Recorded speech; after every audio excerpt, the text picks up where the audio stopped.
भगवान गौतम बुद्ध के मन को प्रभावित करते शांतिमय अनमोल विचार जो आपके जीवन में सकारात्मक बदलाव लाएंगे।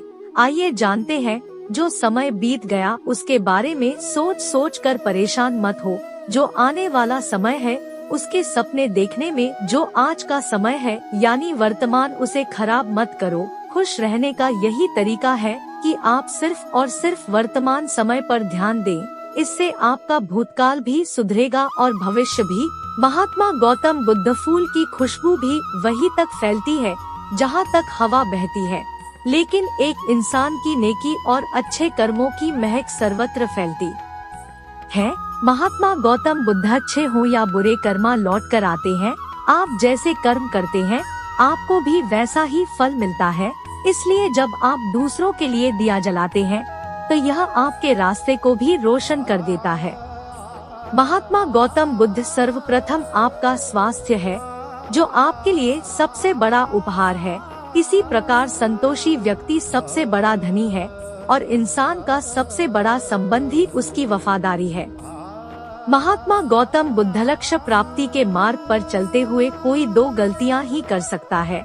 एक पूरा रास्ता तय न करना और दूसरी इसकी शुरुआत ही न करना।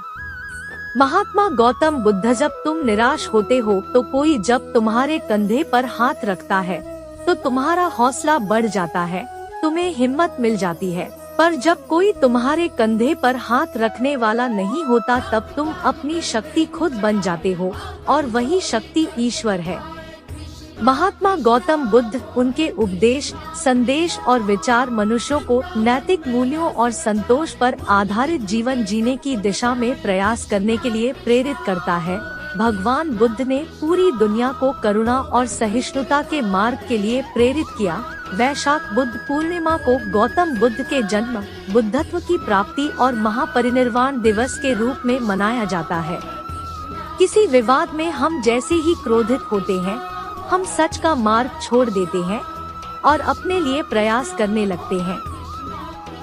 बुराई होनी चाहिए ताकि अच्छाई उसके ऊपर अपनी पवित्रता साबित कर सके। वह जो 50 लोगों से प्रेम करता है उसके 50 संकट है। वो जो किसी से प्रेम नहीं करता उसके एक भी संकट नहीं है। खुशी अपने पास बहुत अधिक होने के बारे में नहीं है, खुशी बहुत अधिक देने के बारे में है। जैसे मोमबत्ती बिना आग के नहीं जल सकती, मनुष्य भी आध्यात्मिक जीवन के बिना नहीं जी सकता। 3 चीजें ज्यादा देर तक नहीं छुप सकती, सूर्य, चंद्रमा और सत्य। क्रोध को पाले रखना गर्म कोयले को किसी और पर फेंकने की नियत से पकड़े रहने के समान है, इसमें आप ही जलते हैं।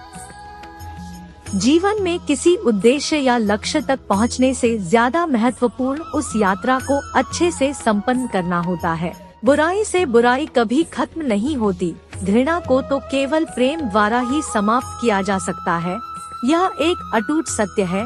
जीवन में हजारों लड़ाइयाँ जीतने से अच्छा है कि तुम स्वयं पर विजय प्राप्त कर लो, फिर जीत हमेशा तुम्हारी होगी, इसे तुमसे कोई नहीं छीन सकता। सत्य के मार्ग पर चलते हुए व्यक्ति केवल 2 ही गलतियां कर सकता है।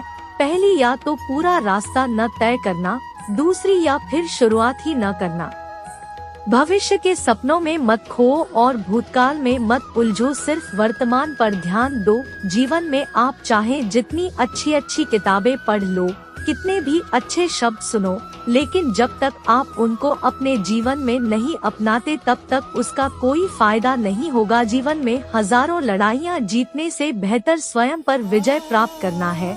यदि स्वयं पर विजय प्राप्त कर लिया तो फिर जीत हमेशा तुम्हारी होगी, इसे तुमसे कोई नहीं छीन सकता। बुद्ध कहते हैं कि इंसान जैसा सोचता है उसकी सोच जैसी होती है वह वैसा ही बना जाता है। कोई मनुष्य बुरी सोच के साथ बोलता या काम करता है तो उसे कष्ट ही मिलता है। वहीं यदि कोई व्यक्ति शुद्ध विचारों के साथ बोलता या काम करता है तो उसे जीवन में खुशियाँ मिलती है। व्यक्ति कभी भी बुराई से बुराई को खत्म नहीं कर सकता। इसे खत्म करने के लिए व्यक्ति को प्रेम का सहारा लेना पड़ता है। प्रेम से दुनिया की हर बड़ी चीजों को जीता जा सकता है। भविष्य के बारे में सपने देखकर अभी से मत उलझो। भूतकाल के समय को याद करके पछताने से अच्छा है अपने वर्तमान में खुश रहो। खुश रहने का सबसे अच्छा तरीका यही है। जिस तरह से एक जलता हुआ दिया हजारों लोगों को रोशनी देता है, ठीक वैसे ही खुशियाँ बांटने से आपस में प्यार बढ़ता है। खुशियाँ बांटने से हमेशा बढ़ती है, कभी कम नहीं होती है। बुद्ध के अनुसार जंगली जानवर की अपेक्षा कपटी और दुष्ट मित्र से डरना चाहिए। जंगली जानवर आपके शरीर को नुकसान पहुंचा सकता है, लेकिन बुरा मित्र आपकी बुद्धि को नुकसान पहुंचाता है। आपके पास जो कुछ भी है उसे बढ़ा चढ़ा कर मत बताइए और ना ही दूसरों से ईर्ष्या कीजिए। घृणा से नहीं, प्रेम से खत्म होती है, यह शाश्वत सत्य है। स्वास्थ्य सबसे बड़ा उपहार है, संतोष सबसे बड़ा धन है, वफादारी सबसे बड़ा संबंध है। बिना सेहत के जीवन नहीं है, बस पीड़ा की एक स्थिति है, मौत की छवि है। बुराई होनी चाहिए ताकि अच्छाई उसके ऊपर अपनी पवित्रता साबित कर सके। वह जो 50 लोगों से प्रेम करता है उसके 50 संकट है। वो जो किसी से प्रेम नहीं करता उसके एक भी संकट नहीं है। खुशी अपने पास बहुत अधिक होने के बारे में नहीं है, खुशी बहुत अधिक देने के बारे में है। जैसे मोमबत्ती बिना आग के नहीं जल सकती, मनुष्य भी आध्यात्मिक जीवन के बिना नहीं जी सकता। क्रोध में हजारों शब्दों को गलत बोलने से अच्छा मौन वह एक शब्द है जो जीवन में शांति लाता है। जीवन में किसी उद्देश्य या लक्ष्य तक पहुंचने से ज्यादा महत्वपूर्ण उस यात्रा को अच्छे से संपन्न करना होता है। बुराई से बुराई कभी खत्म नहीं होती, घृणा को तो केवल प्रेम द्वारा ही समाप्त किया जा सकता है। यह एक अटूट सत्य है। सत्य के मार्ग पर चलते हुए व्यक्ति केवल 2 ही गलतियां कर सकता है। पहली, या तो पूरा रास्ता न तय करना, दूसरी या फिर शुरुआत ही न करना। भविष्य के सपनों में मत खो और भूतकाल में मत उलझो, सिर्फ वर्तमान पर ध्यान दो। जीवन में आप चाहें जितनी अच्छी किताबें पढ़ लो, कितने भी अच्छे शब्द सुनो, लेकिन जब तक आप उनको अपने जीवन में नहीं अपनाते तब तक उसका कोई फायदा नहीं होगा। मनुष्य का मन बहुत ही चंचल होता है और इसलिए मन में कई तरह के विचार उत्पन्न होते हैं। क्षण भर में ही व्यक्ति का मन कई चीजों को सोचने लगता है।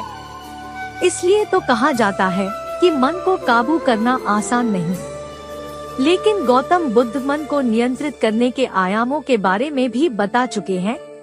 मन में विचारों का आना गलत नहीं है कि लेकिन मुश्किल तब हो जाती है या विचार ऐसी परिस्थिति में गलत होते हैं जब मन में अश्लील विचार आते हैं। कभी कभी तो ना चाहने के बावजूद भी मन में अश्लील विचार आते हैं। अगर आपके मन में भी ऐसे विचार आते हैं तो गौतम बुद्ध की इस कहानी से आपके विचारों में जरूर बदलाव आएगा। इस तरह से धीरे धीरे मेरे मन में विचारों की संख्या कम होती गई और सारे व्यर्थ विचार दूर हो गए। इसके बाद से ही मैं दूसरों के मन में चल रहे विचार को पढ़ लेती हूँ। हालांकि श्राविका की बात सुनकर भरत घबरा गए। इसके बाद भरत ने श्राविका से आज्ञा ली और आश्रम के लिए निकल पड़े। रास्ते में भी भरत फिर से मन में आए विचारों का स्मरण करने लगे कि श्राविका के बारे में उसके मन में अश्लील विचार भी आए थे। श्राविका ने उसे भी जान लिया होगा, वह मेरे बारे में क्या सोचती होगी। भरत खुद को लज्जित महसूस कर रहे थे। भरत ने आश्रम पहुंचकर गौतम बुद्ध से कहा कि अब मैं कभी भिक्षाटन के लिए नहीं जाऊंगा। बुद्ध ने भरत को पास बुलाया और कहा कि क्या हुआ है।